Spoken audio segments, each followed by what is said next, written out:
I see you got your blue screen there. Yes, sir. Yes, sir. Because we official. We professionals, man. We professionals, man. All righty. You know, we got to give a little time for people to come in the building. You know? Yes, sir. You know, let's give it a couple of minutes and then we'll jump right into this. You know, but while we sitting here waiting for them to come in, we can do a little chatting that they can see when they hit the, you know, when they watch it back on the recorded version is David Benavidez and Khalid Plant.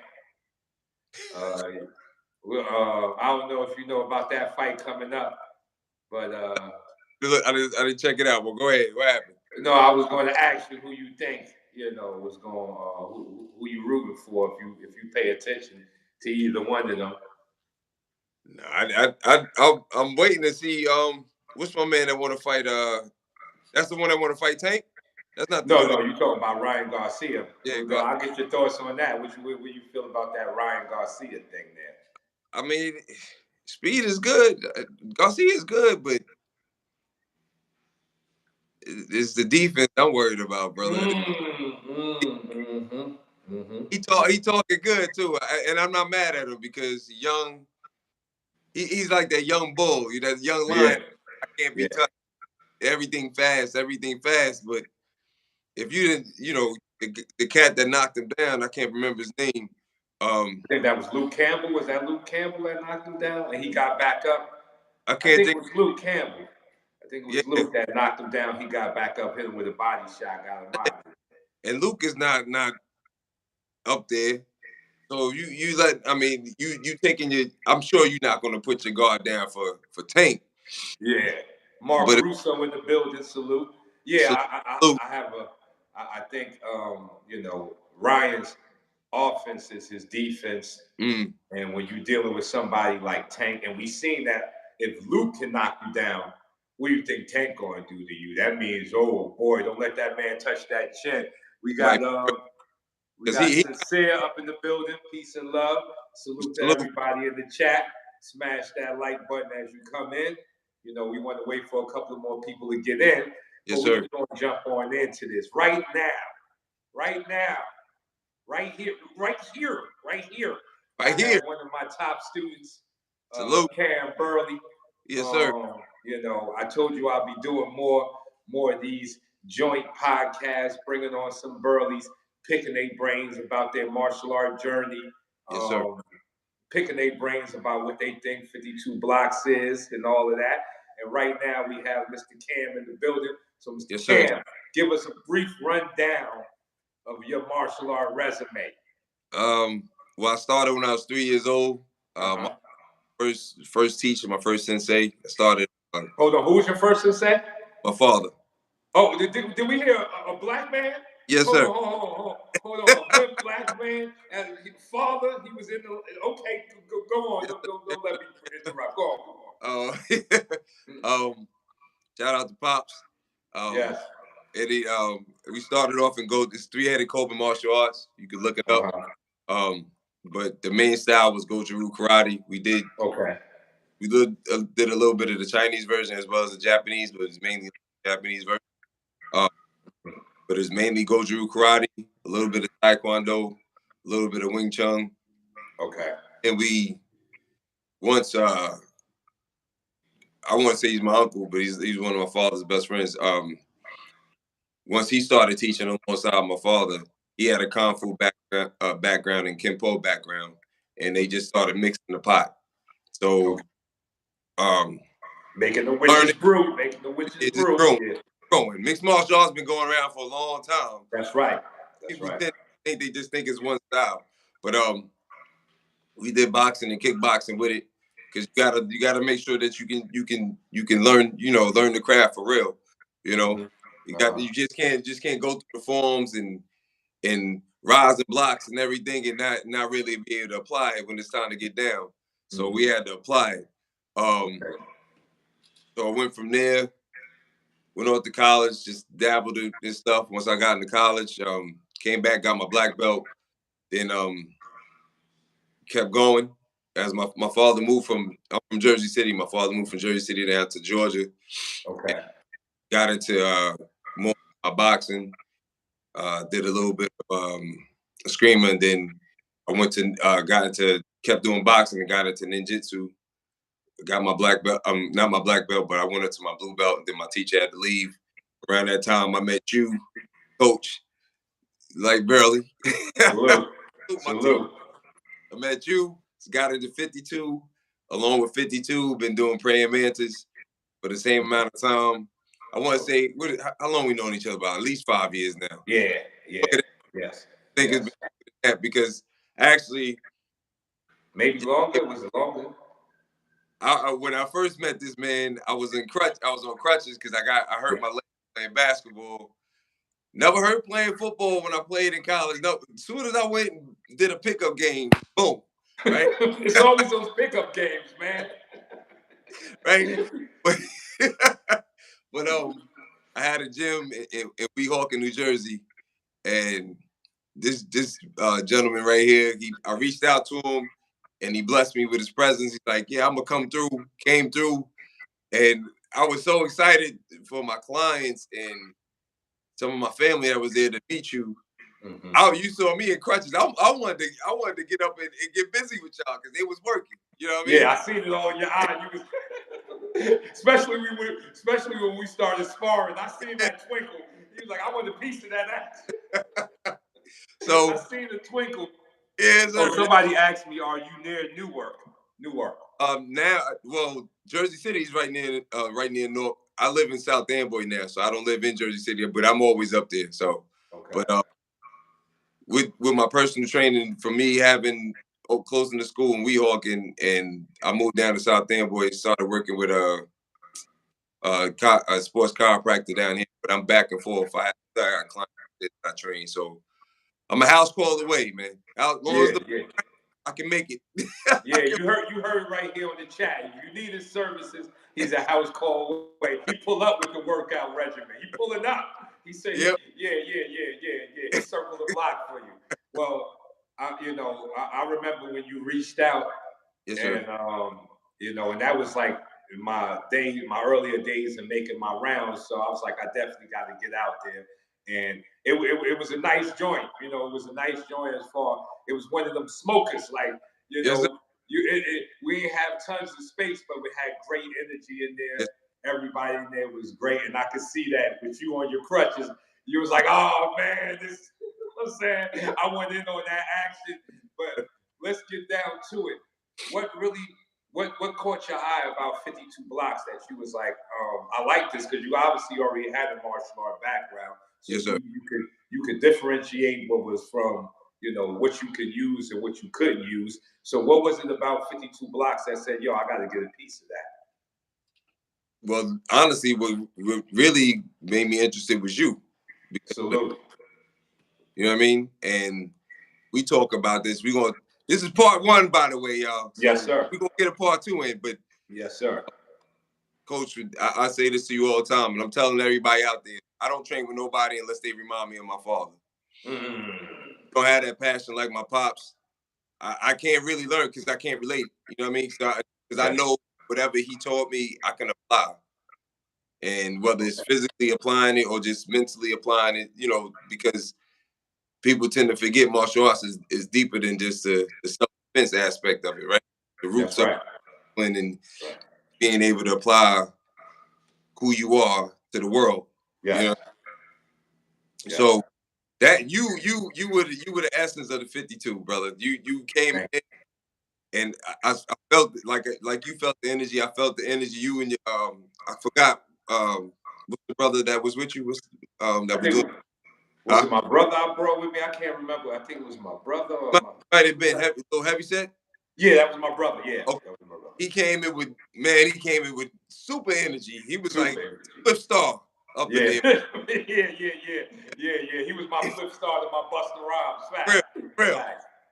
So he came in with the energy, and I was already like I loved it from the beginning. But the way you were, when the passion that you were speaking, and then you were applying, you were showing how it works. You weren't just okay, this is it. Like you weren't preaching, you were teaching. Y'all caught that. I wasn't preaching, I was teaching. You caught that. Let's go on. Continue. Bar. That should be a T-shirt, by the way. That should be a T-shirt. I'm teaching, not preaching. That should be a T-shirt. So when that took place, I was already in it. Within that one session of you being there with them, I learned so much in that frame of mind, that frame of time. And then once I was able to get off the crutch and get going, I was already moving. You know what I mean? Yeah. Going to it, and then the rest is history. Then we would meet up and get some work in, and we would go from there. Okay, well, it's real. It's real. Yeah, it's very real. Well, here we are about digging deep into the whole martial art aspect, and something you just touched on. I want you to elaborate on it. Yes, you said martial arts is deeper than self-defense. Why is that? Break that down. Why is it so deep? I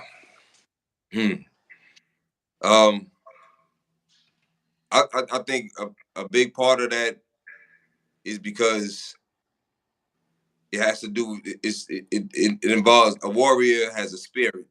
The spirit makes you what you are. Like, as far as, I mean, everyone has a spirit, of course, right? Yeah. But that warrior spirit itself, it grows, and it grows in a different way. To you not only respect your teacher and respect the craft, but you learn to respect others because of what you may learn and what you may be doing.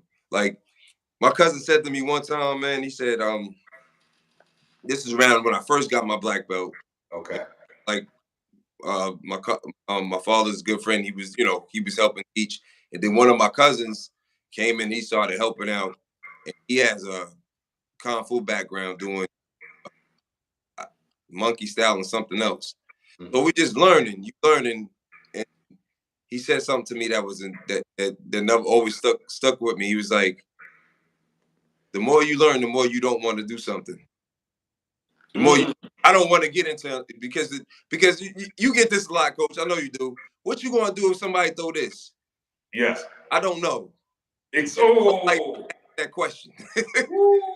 Tight answer. I don't know. It's something you may not want to fight. You may go the other way to be the smart man, but you may stay there. And if I stay there, it ain't gonna be what you wanted. That's right. I still may leave afterwards. That's you right. May the way that you came in. That's right. I know that for a fact. You ain't gonna be the way that you came in, because I'm a problem to you. You know what I mean? But that's right. You get to a point where it's like it builds. Your spirit is built, and you look at life differently. I think I do. And I don't call myself, like, I don't think I'm a master the way you are and the others that I learned from, but I look at things different. Like, sometimes it's like chess. You playing a game. You know what I mean? It's not.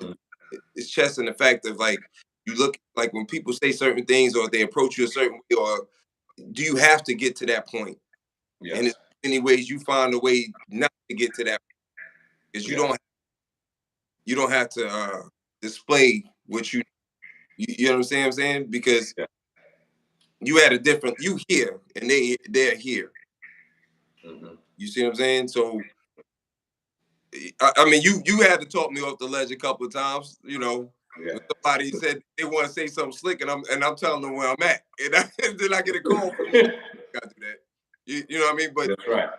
Human nature of the person that you are, because especially if you're trying to put something out good and you're trying to display it, you showing your craft, you showing your love, right? You showing, especially when you now with social media, you showing your love. You're trying to show people who you are, what you love doing, and what you're teaching people. When you're putting something good out, you're teaching people. You know what I mean? There are some boxing shames out there.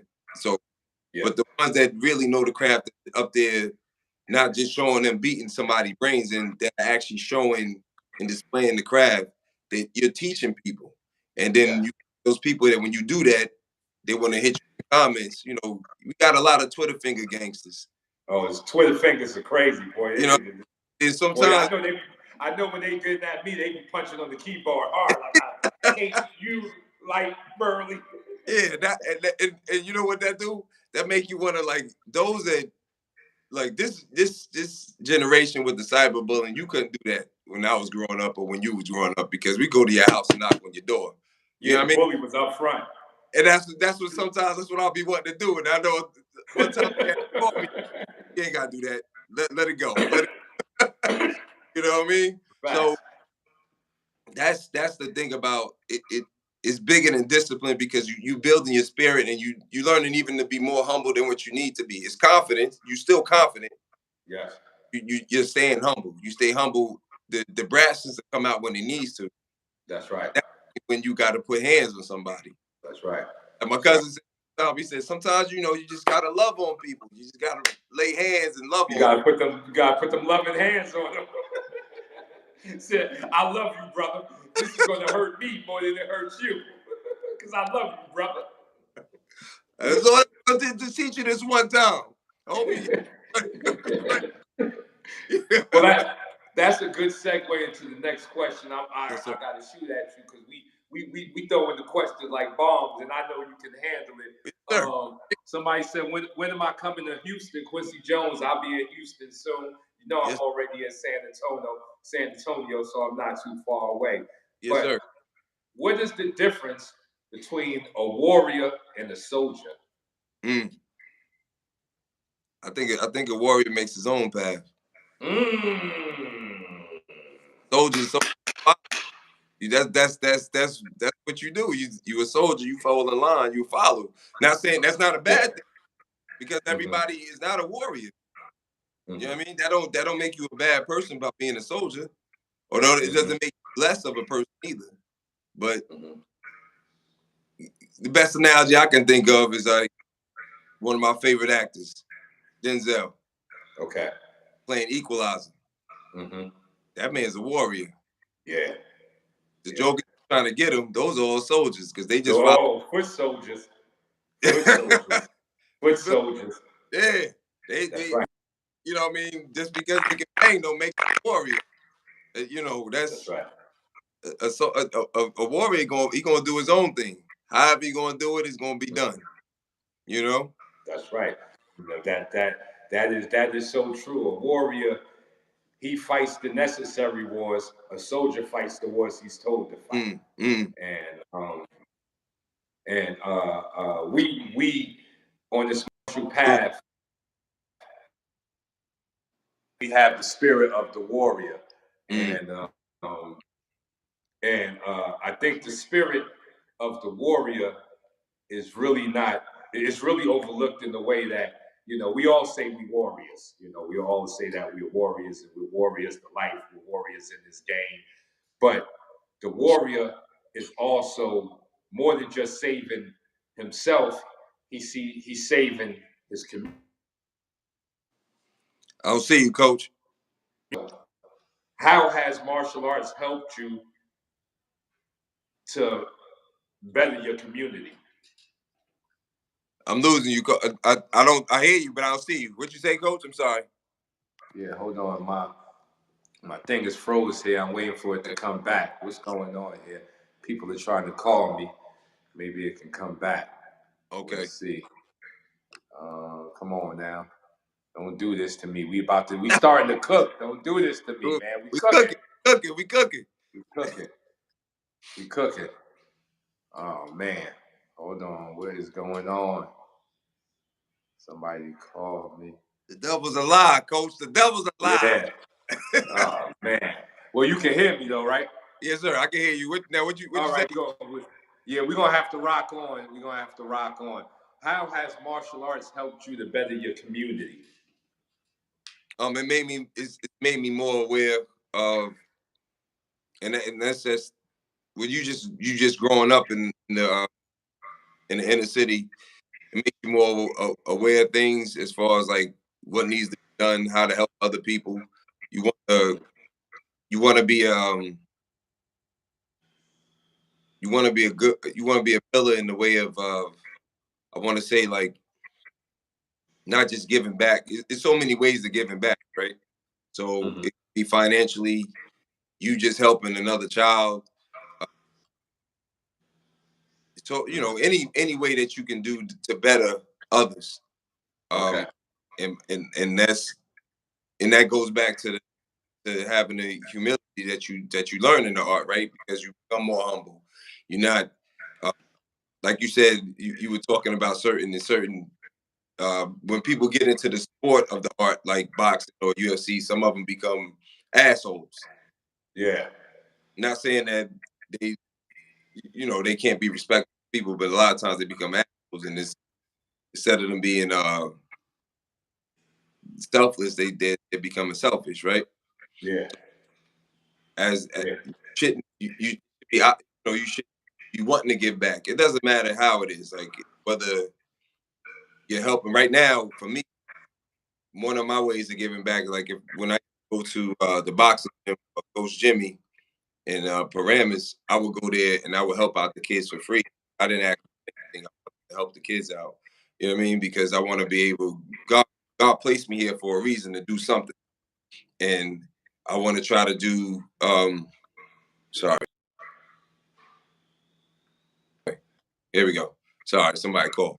God placed me here for a reason. I want to be able to give a hand. That's a blessing to me. You know that I've ever. Yeah, my teacher would tell me that martial arts is to make useless men useful. Yes, sir. Yes, sir. You know, not like it's not about busting skulls and kicking ass and taking names. Yes, It's sir. making yourself useful, as a person and as a man, just to better serve your community and to better serve your community by doing the correct things in the man's way, because a uncorrect man can tear down a nation. Yes, sir. And we're seeing it today. We're seeing it today in these young men. Now, I said one thing that if I was president, I would make martial arts mandatory for every young man. How you feel about that? If you I like. could, I like if that. you was president, would you feel the same way? I like that. I never thought about that. I like that. I like that. And hopefully they can get the right thing out of it, because there are some that just like you got villains, you got heroes, you got villains. There are some that would do it just for the wrong reasons. You know what I mean? And hopefully they can be humbled before they do something stupid. You know what I mean? Because Yes. some people do things out of anger. So Mm-hmm. they're learning just for, and I'm just throwing out the hypothetical. They may learn it for the wrong reason, but for what you're saying, I do love that. I think that, if I'm not mistaken, I think they do something like that in China. Do they not? Like the kids all have to do some form of martial arts, because people forget it. It still is a dance. It's just a Mm-hmm. different type of dance. Mm-hmm. You know. Mm-hmm. So, but I like. I just thought. Just now thinking about that. I like Yeah, that. yeah.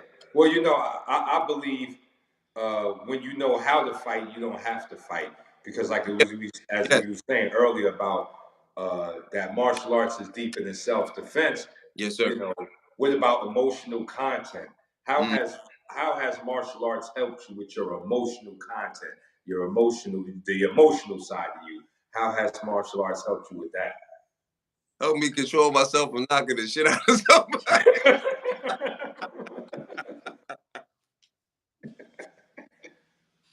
I ain't meet the bars yet, coach. I ain't meet the bars. I ain't meet the bars yet. So it's helped me a lot. To me, you're like, listen. I'm with you. As a young man coming up, I'm not gonna lie. We had Yes, a lot of rage in us. We yes, was mad for no reason. Like now, when I look back on it, like we was mad for no reason, and no reason I mean was we didn't understand the circumstances and the realities of life. So the more you start to know it, you kind of got angry about it, and we went through these rage moments, and I can say that since I really been on my martial art journey, mm-hmm. Besides arguing with my lady, Yeah, I'm saying I really don't argue. You know what I'm saying? The women is yeah, that pulling you into yeah, yeah. argument. I'm still learning though. I haven't touched the enlightenment yet. I haven't ascended. I'm still going up. So I'm still learning. Yes, sir. I believe now when I look back at a lot of my fights, a lot of fights I didn't have to fight. So now knowing how to fight, I don't get into no fights. I don't get a chance to use my heart exploding technique on anybody. You know what I'm saying? Because my emotional contact gives me the ability to say, you know what? You don't want this and I don't need this. How you feel about that? No, that you correct about it, because that's like that's the problem when you learn so much. One, your mentality is totally different and this is the Warriors mentality. This is another thing. My mentality is this: I got to go home. Okay. So one thing, and shout out to Coach Vic, he says it all the time, and I'd rather be tried by 12 than carried by 6. That's right. So if it's between you and I gotta go home, one of us gotta go, and it ain't gonna be me. You see what I'm saying? Right. Like, that goes into the fact that that's what you don't want to go through. That's why you respond the way that you respond. You know what I mean? Like, you sometimes, and it's not being weak by turning the other cheek and trying to walk away from it.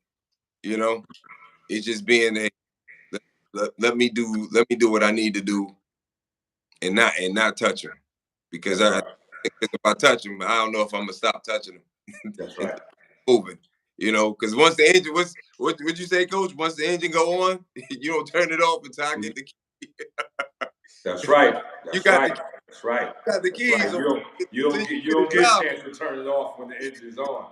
Turn it off when the engine start going. Yeah. You better hope I run out of gas. Coach, try to flip it. Try to flip your thing. Maybe they come back. Like if you flip it like this, if you Okay. see if it'll come back. Let me see if I can flip it.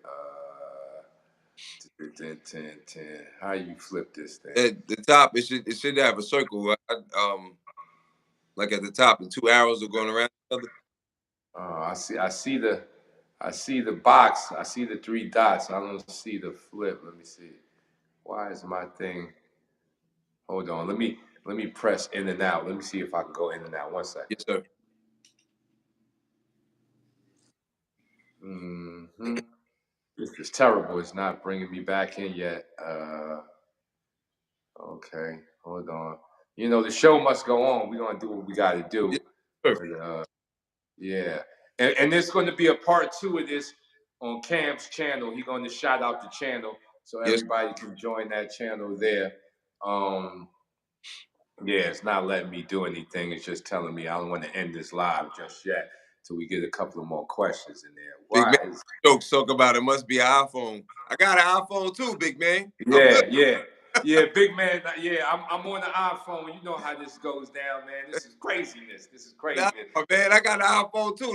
Don't talk bad on the iPhone. Go up there and check the it gotta be an arrow. Like, tap it. It should be the 3 dots. It should be a box. Yeah, I see the box and the 3 dots. Right above the box, it should be like an arrow. Big man got you. Why is it doing this to me? No, it's not showing me nothing. I don't see nothing up here. I see the box and the 3 dots, but it won't let me flip it. Yeah. So I can turn it around. All right. Yeah, we having technical difficulties here, but we ain't gonna stop the show because we still got more questions. Yes, sir. Now, yes. I know you said that you studied prayer mantis. Yes, sir. I still study now. Break down prayer mantis. I think when we hear prayer mantis, a lot of people don't really, they think the Channel 5 cartoons and the form like what do you get out of prayer mantis? Like, what's the bottom line of prayer mantis comes? I think the best way to describe praying mantis, like almost like stand-up grappling. Right? Okay. So the reason I say that is because there's a lot of destruction going on, and watch this. Me Ty, it's funny because going from Goju and being able to learn all the boxing and continue to box, and then meeting you and doing 52 along with Coach Vic doing Salat and Praying Mantis. There's a cousin to every style, right? Doesn't matter whether it's Japanese, Chinese, no one. It's always a connection, some form of fashion, right? And it just for some reason the flow just links, because it's not, when I mean grappling, I don't want people to think that it's like like real tight. Nothing's tight. It's a free flow, and it's very quick. And the fact that it's a free flow, it's the same thing. Like if y'all ever see Lyte Burly, and I'm sure y'all seen Coach, he's flowing. I'm not even talking. Not even just. That's not even. Hold on one thing, Coach. Hold on.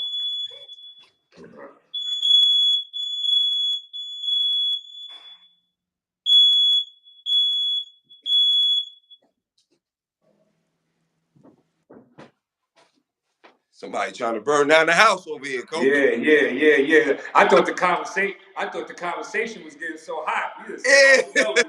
Somebody trying to burn down the crib. Somebody trying to burn down the crib. Anyway,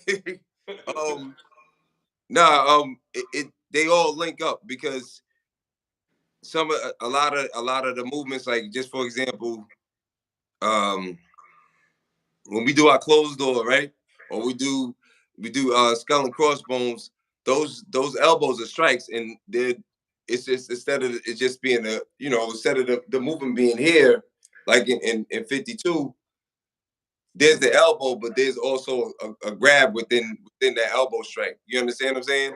So that's that's the connection. Like once I want to call it sticky. It's sticky fingers, or sticky hands. Like once you get your hands on somebody, you just go to work, and it's really it's so more. That's like the representation of when the praying mantis grabs you, it doesn't let go.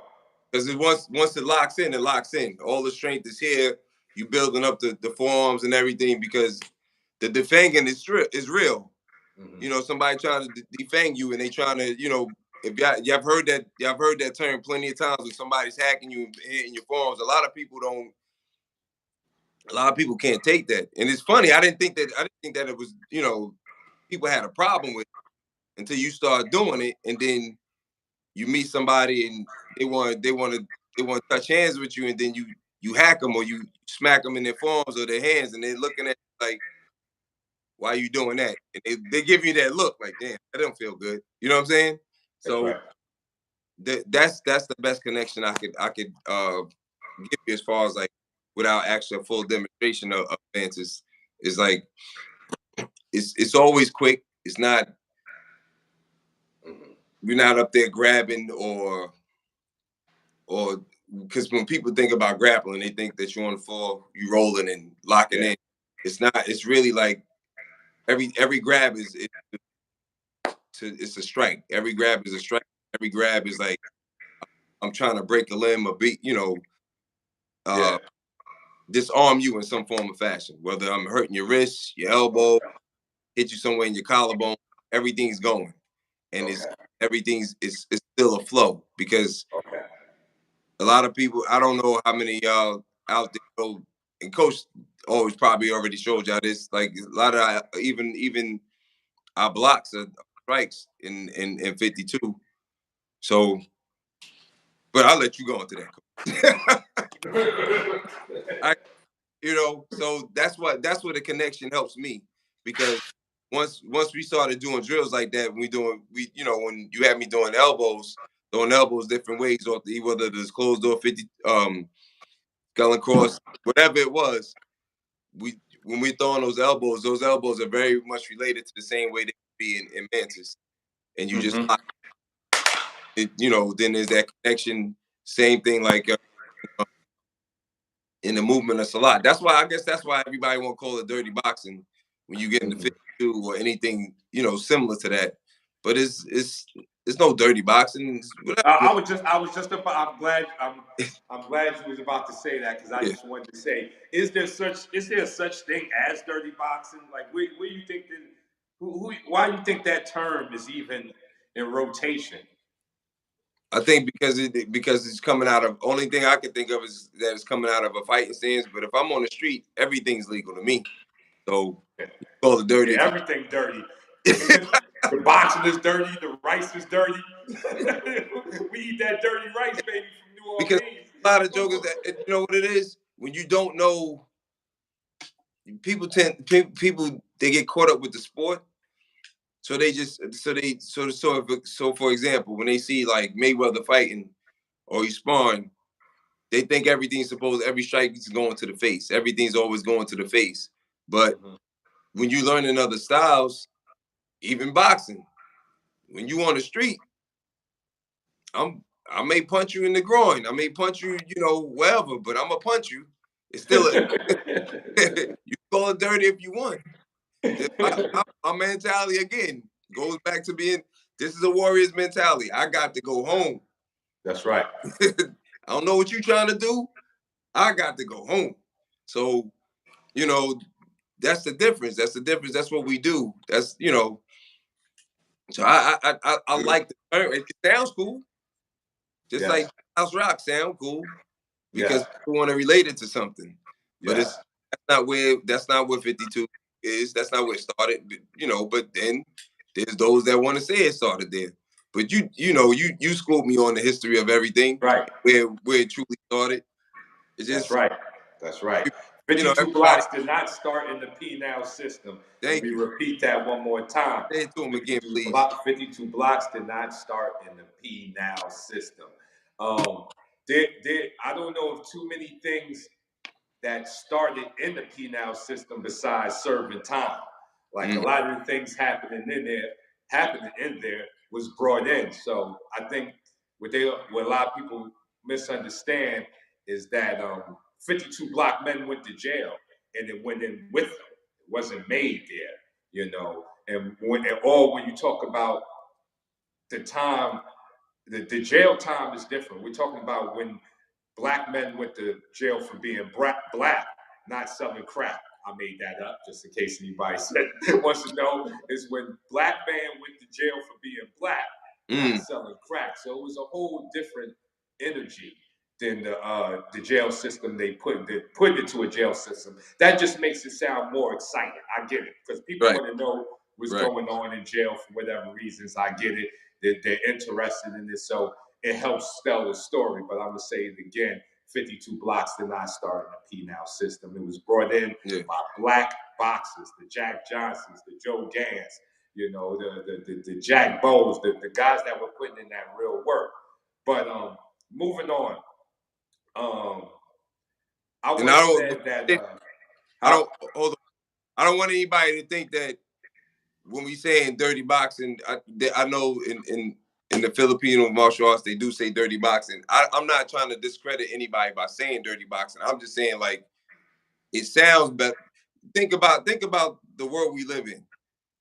It sounds better to say dirty boxing opposed to giving it another name. You know what I mean? It sounds good. It sounds good. Think about it, it just sounds good. It just, I don't know. When I tell somebody some of the, because 52 is so urban, when you say do uptown or something like that, then they're like, it sounds good. Now I'm gonna show you what it is. You know what I mean? It sounds good. So no discredit by saying that, dirty boxing is just, to me, there's no such thing as like not I'm saying there's no such thing as dirty boxing as far as outside on the street. There's not, oh, you a dirty boxer. Why? Because I want to punch you in your throat and then right in your balls. That's what we're talking about. Yeah.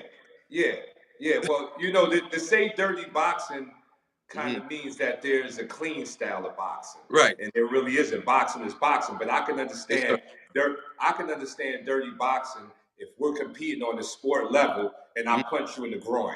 That's dirty tactics because that's against the rules. Right. But once it goes to the streets, baby, all is fair and love and war, man. All is fair. all is fair. You get this skull and bones with a bottle over your head. You know what I'm saying? You get this skull and bones with the old 40-ounce bottle to your nugget. Like, you know, all is fair in fighting. But if we're fighting in the sport arena and I said that I'm going to stick to the rules and I step outside the rules, then I'm now using dirty tactics. That's the only thing I can get out of a dirty boxing, because there's no dirty boxing, there's no clean boxing, there's just boxing. And boxing itself is is connected to the real art, which is called pugilism. That's where boxing came from. Pugilism. Pugilism is the art of fighting with your hands. Two men, we going hand to hand, we going hand up, mano a mano. We ain't kicking, we ain't doing too much wrestling. We trying to put knuckles across the face. And then the sport of pugilism became boxing. So yeah, I'm always confused when I hear the term dirty boxing. It just sounds good though. Yeah. But when we started learning 52 and really started breaking it down, did you have a great affinity for defense before 52, or was it 52 that gave you a better love of being a defensive fighter? I always, I guess growing up, I always had like affinity for it, but 52 made me appreciate it even more. And it made me understand some of the unorthodox things that, I guess it's unorthodox because just going back to boxing, these certain boxers, these do certain things like Mayweather, like Ward, two of my favorite boxers, by the way. Like when they did certain things, then it just kind of like made sense, like how you applied it. You know what I'm saying? So it made me see things a little differently. And I think that I don't know. I guess it. The best. I don't know. It always. The thing that I love about 52 is to me it's a lot smoother than what people see it. I think people see, if they don't watch you and like a couple other people that I haven't mentioned on here, but if they don't watch you, they don't understand. They just see the dance. Yes. You see what I'm saying? Yes. Just like if they, for the best example I could give, if you just saw Capoeira and you just infatuated with the dance, but there's so much power in the movements that they're doing, and the flow is like amazing. Then you don't catch the essence of it. The way that you teach it, you're catching the essence of how things can be applied. And I'm not caught up in it. So when like people do the dance, it's like I see through. You know what I mean? Hold on. Somebody said, "What happened to Coffee and Mary Jane?" This is Coffee and Mary Jane. I just didn't title it that because I wanted to introduce KAM Burly, but this is still Coffee and Mary Jane. Continue, brother. Continue. But you know, that's the thing. Like you people think that and it's the science behind it.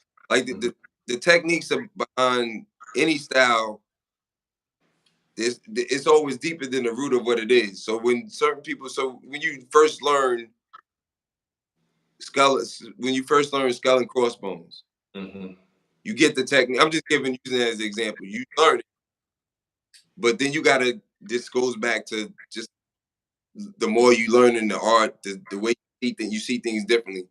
You see that it's not just a block.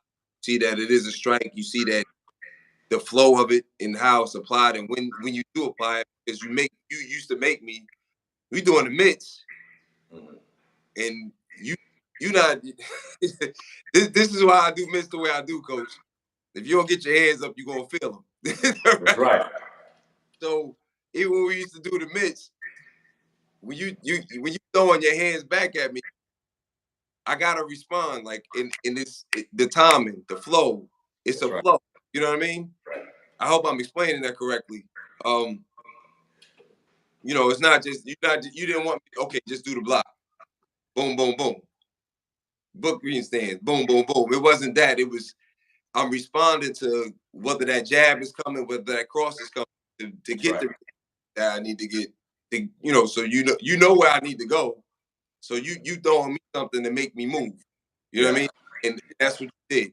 So I mean, what I did learn, other than the handwork, the footwork is serious. The footwork is so serious, brother.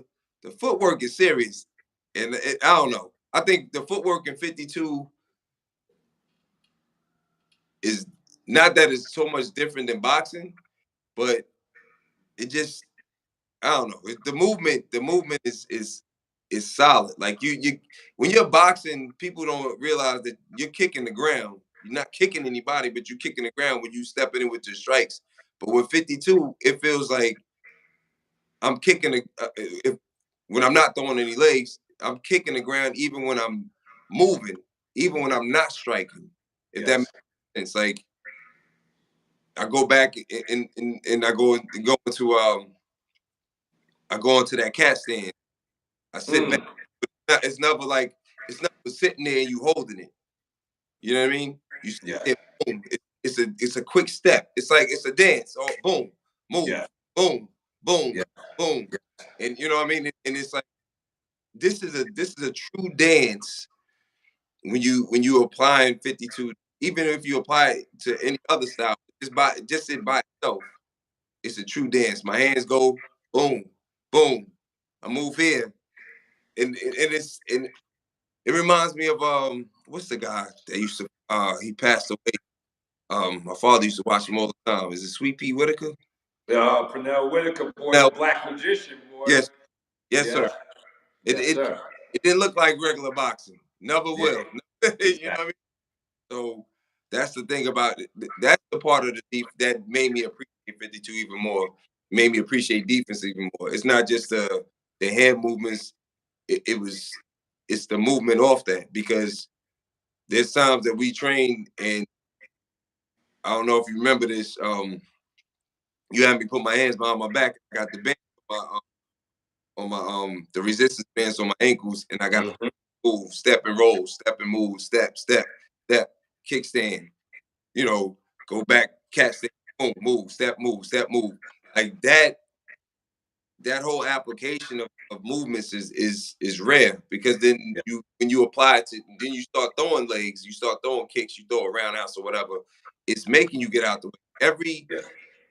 To me, every style, once people get caught up with what the hands are doing, every style that has good movement with your feet is it puts you on a different playing field than others. You know what I mean? Yes. I'm not saying that every style doesn't. It's just that if you don't realize that that's what's going on, and you just caught up with this and this and this, or this way, you're not really applying the bottom half. The bottom half is like the big part of the battle. You know what I mean? So well, it's the root of defense. The way I teach 52, I've seen a lot of guys. They were being upper body defensive while their feet was just down there doing nothing. And to me, that stops the flow. Like your feet should build into your blocks. Your blocks are not just happening by themselves. Yes, sir. Your feet is triggering them. That's why with my teaching. With footwork, it's about carrying your weight in one leg and being able to switch the weight at will. Back leg to front leg to back leg. That's just one of my, bottom basic fundamentals you have to learn before you learn 52 blocks. But, there's a lot of people out there that see my defense, but you are one man that held the pads for me. And this is just for the people out there. Can Lyte Burly crack? Can I crack? Yes, sir. Yes, sir. Yeah. You heard it right here. So all you people thinking that I can't crack, yes, sir. Don't get it twisted. I got some pop in these things, boy. Once I make you miss, I'm gonna make you pay. Yes. Well, Sir. moving on. Real. Moving on with our martial art talk here. for some reason, I ain't gonna say for some reason, but there is a bad look on Kung Fu, and you're a man that studied Kung Fu too. Mm-hmm. Why do you think Kung Fu is not respected? Is it the training methods? Is it the art itself? Or is it the perception of what they're doing? They don't really get like something like a monkey Kung Fu. To me, I think you get agility out of monkey Kung Fu. Right. I don't think you actually have to fight like a monkey, but the agility training that goes into it can really help you in real life time. But why do you think Kung Fu gets such a bad name today? Is it the MMA that's doing it? Nah, I think that they caught up looking at the stupid videos on that the guys do Kung Fu that are truly not good, and they get in octagon and try something stupid. But on top, I saw one dude get knocked out. He came in there full fledged, got his sash on, the gi, and he up there, bop, bop, bop. And then my man just looked at him and said, "Wow." You know what I mean? So I think honestly, I think it's because everyone thinks it's cinematic. Like really think people ain't real. I wish you would test Donnie Yen. Yes. Yes. No, like you said, everybody thinks it's cinematic, man. Yeah. Like I think that was a very profound statement because I was doing Lay Thai, I was fighting Lay Thai, and Lay Thai just means elevated platform. You got like 6 points if you threw the dude off the platform or you slammed him. You know what I'm saying? You got 6 points for that. Now, the craziest thing there was a drunk kung fu practitioner in there, and the match start. He started holding his cups, and then he threw himself to the ground, and the referee slid in and said 3 points. So he was beating his own ass because every time he threw himself to the ground, he gave his opponent 3 points. And to me, he was being cinematic. Yeah, he wasn't using drunk kung fu from the instability to stability that is really trying to teach. What drunk kung fu is trying to teach you is how to use the power of instability and stability together.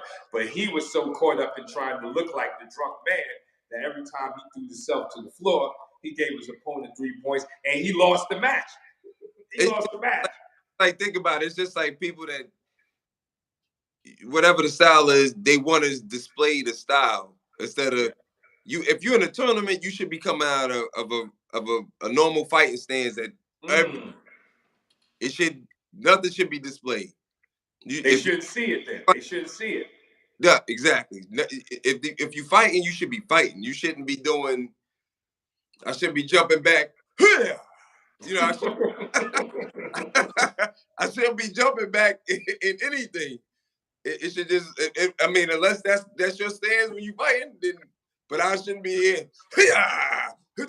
I shouldn't hear nothing. Yes. I never, even in Goju, growing up, my father never had us do that unless we were doing forms. When it was time to train, put the headgear on, put the gloves on, put the foot pads on, and get ready to fight. That's it. It was nothing. None of no, I need to do this. You know, like Dragonfly Jones. I'm going right to work. It wasn't all the extra, stuff going on. So, and then people, you don't see anyone. I mean, I think you see people that do it, that know it, but you don't really see them out in the world. People, it was funny, Coach. People are caught up. This is what I love about it, and it's something you touched on when you were on the brother that does the Wing Chun channel. I can't think of his name. You just did an interview with Dominic Izzo. Salute to Dominic Izzo. When you were talking to him, people get caught up with they see MMA or they see boxing, they see UFC or they see boxing, and they get caught up with the macho-ness of it. They really don't see the work that's put in by these fighters, right? Yeah. So they feel like if they go to the gym, they want instant gratification, right? Yes. So when they do that, then they think all of a sudden, this the of it. They think they can beat anybody. Yeah. So going back to Kung Fu, if I learn a little something, then I know what I know I can do whatever. No, you can. Everything takes time. Every style takes time. And even when you learn something, you said something before, like the master would go there, he would teach, and he'd be back in 3 years, and you know, the style has evolved. Yes. You know what I'm saying? And people just want that instant everything. They want it working, you know? Mm-hmm. That's why I say, like, every time I do something, the more I learn, I start to see things differently. Like I try to listening to you and my father and Coach Vic and Sifu Terrence and Master Sifu Bob. Like I start to see things differently because you got being the teachers that you guys are. You showing me from your perspective. Mm-hmm. Not just saying, okay, this is the way it has to be done. You're saying, okay, this is what may work and how and why it will work and why it makes sense. And it's broken down.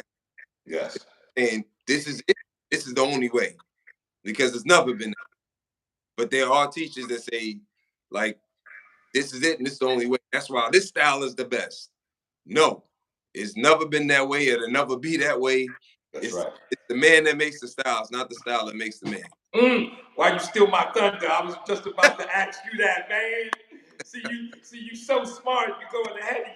You're ahead of your time, young warrior. You're ahead of your time. I was just about to ask you: does man make the art, or does the art maketh the man? Man maketh the art, sir. Man maketh the art. Yes, sir. Yes. It's not the art that makes the man. Because I remember one guy said to me, we were just talking about UFC, and he said, "Yeah, that's why the Gracies are the best. That's why." This is back when you and I first met, and I'm looking at him like he's like, "Yeah, this is why Brazilian Jiu-Jitsu is the best." I'm saying to myself, like, well, what you gonna do when you on the ground outside? You gonna fight? Mm-hmm. You got what if it's like 3 jokers that want to jump on your neck? You drop to your back?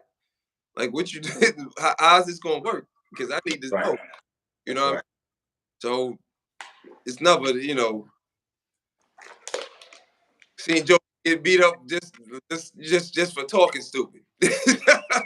Well, it's so crazy because I had one guy when I was early in my 52 block career. He said, "Lyte, man, you just made this style up." And I was like, "What you mean, like every other style?" Like these styles didn't fall out the heavens. Yeah. A man created these styles, or many men. Yes, sir. Whether it was one man or many men, every style was created. They didn't just fall out the heavens and we received the package. No, a man created this art. So there's imperfections in the art, but the art was created to make the man better, not for the man. And this is where I do. I really like what Bruce Lee was saying about that, because like you carry these banners for this art above yourself when the man above the art, and they become like cult like followers, and that's what Bruce was talking about. Like some of these old arts are just cults; they're not even dojos. Like the students are just there to like praise the teacher, right? And the teacher and student relationship is symbiotic. Like we both need each other. Yes, sir. A teacher without a student is just a man talking to himself. A student without a teacher is a man that doesn't have the knowledge. Yes, sir. But you bring them together and you have that great play off of each other that pushes the martial arts further. Is that the teacher and the student need each other. I even heard something that was deep because I heard when the student is ready, the teacher appears. I think we all heard this. But I seen somebody put up something that had an extra piece to it that I thought was dope. It says, when the student is ready, the teacher appears. And when the student learns, the teacher disappears. I thought that last part was left out, which is dope because, you can learn from your teacher, but you understand by yourself. It's the homework. Like when you in the dojo learning the techniques, you learning them, but then it's when you go home, you sit with them that you understand. So you understand outside of your teacher when your teacher's not there. That when you come back, you're like, oh, now I know why he said throw the left hook this way. Because you're in the house, you're by yourself practicing. You're in your own thoughts, like a self-meditation type of thing. So I thought the second part to that, seeing the second part to that thing was really deep because we all hear when the student is ready, the teacher appears. But when the student learns, the teacher disappears. Like there's no more need for the teacher, and that's so dope to me because when I was learning with Roberto, like 5 years in, I came to class and he's like, "Why are you here?" And I'm like, I'm here to take class. He said, "You've graduated. It's over." And I'm like, "What does he mean?" Yeah, to kick you out. What he meant by that was go on your own now. Get away from me. He had to kick you out. Yeah, he had to kick me out. Because then if I kept coming for the lessons, you start overlearning. Right. Where you're learning, but you're not understanding. You got all of these, you got 101 techniques in your head, and you don't understand none of them. Because you're just in the classroom too much. Like, you can't be in the classroom all day. There's a time where the classroom ends, and you got to go out there on your own and figure this ish out. And I think that's the one big part of that saying that was missed. But I love this, man. Like, I don't want to keep it too long because we got to do one on yours. So please tell them your YouTube channel where the second part of this interview is going down, where there won't be no mess ups. We're gonna keep it smooth. It was a little messed up over here, and I thank everybody that stayed in the chat and kept up with it. We're gonna try to get Coach back visual. Yeah. Dark side, they trying to get. yeah. Because I'm real animated with my talking. Like, I can't see my animation. It's throwing me off, but it's all good. What's that YouTube channel? Yes, sir. They can check out the part 2. It's Chop It Up, and it's all together. Obviously, Chop It Up with KAMRU. That's KAMRU.